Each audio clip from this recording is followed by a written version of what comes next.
Baik, perkenalkan nama saya Yudita Abi, NPM 12190113. Saya mahasiswa Universitas Timur, Fakultas Pertanian, Prodi Agribisnis semester 4C. Di sini saya mendapat tugas dari dosen untuk mereview jurnal hasil pendapatan produksi pertanian. Jurnal yang saya bahas di sini tentang harga pokok penjualan pada usaha tani kedelai di Desa Bantar Kalong, Kecamatan Cipatuja, Kabupaten Tasikmalaya, oleh Raja Subajak, Dini Rochlani, Muhammad Nurdin Yusuf. Pemerintah pada saat ini masih memberikan perhatian yang cukup besar dengan kebijakan-kebijakan yang mendukung terselenggaranya pembangunan di bidang pertanian. Penetapan harga-harga komoditas tertentu adalah salah satu proteksi kepada petani agar petani tetap mendapatkan keuntungan yang layak dari usaha tani yang dijalankannya. Pembangunan pertanian sekarang juga memprioritaskan kepada pengembangan sistem ketahanan yang berbasis pada diversifikasi atau keragaman sumber daya bahan pangan, kelembagaan, dan kebudayaan lokal.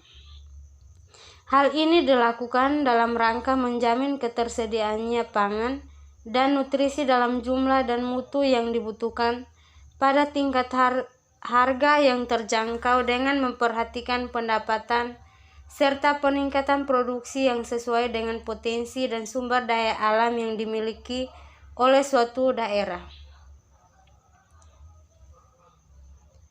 Kapulaga merupakan salah satu komoditas perkebunan di Indonesia yang mempunyai prospek bagus untuk dikembangkan.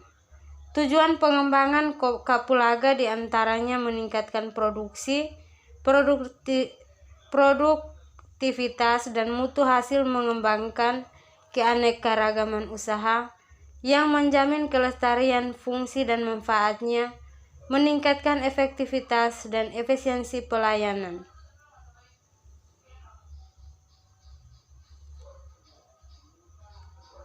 Kabupaten Tasikmalaya merupakan salah satu daerah penghasil kedelai yang areal penanamannya tersebar di 24 kecamatan. Luas areal tanaman kedelai di Kabupaten Tasikmalaya adalah 3.093 hektar. Menghasilkan produksi 4.613.000 ton dan produktivitas 14.092 ton per hektar. Sebagaimana hal-hal yang telah diuraikan sebelumnya, maka penulis tertarik untuk melakukan penelitian tentang penetapan harga pokok penjualan usaha tani kedelai. Jenis penelitian yang digunakan dalam penelitian ini adalah metode survei dengan mengambil kasus di Desa Bantar Kalong, Kecamatan Cipatuja, Kabupaten Tasikmalaya.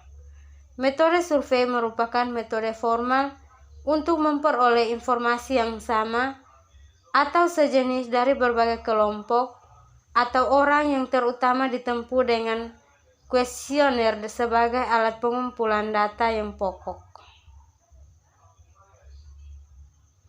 Operasionalisasi variabel.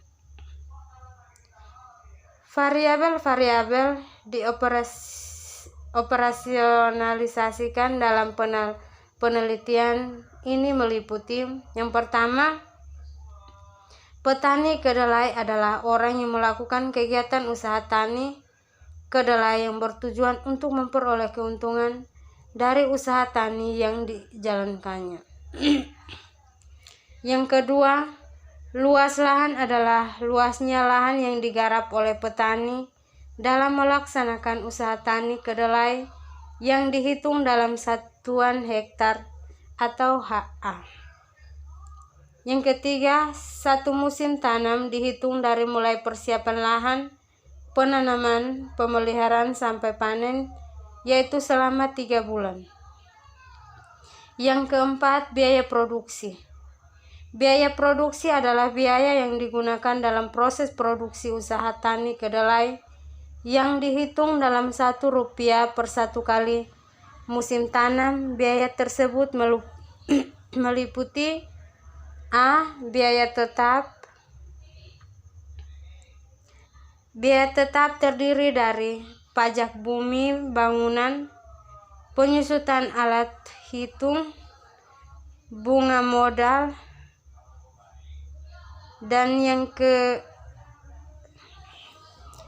B. Biaya variabel.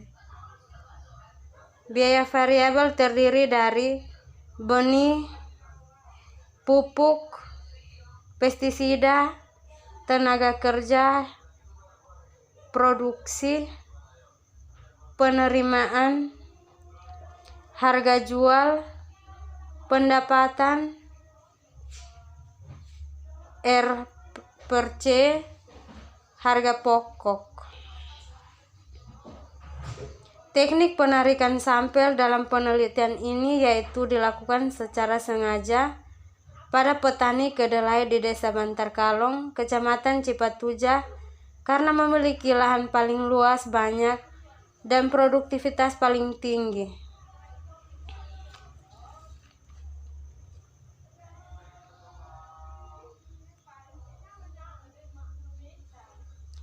Umur dapat mempengaruhi tingkat produktivitas kerja seseorang dalam menjalankan suatu pekerjaan. Petani yang berumur muda fisiknya lebih kuat daripada petani yang berumur lebih tua, namun dalam hal menetapkan keputusan, petani yang lebih tua mempunyai tingkat kematangan lebih tinggi. Keadaan umur responden dapat dilihat pada tabel.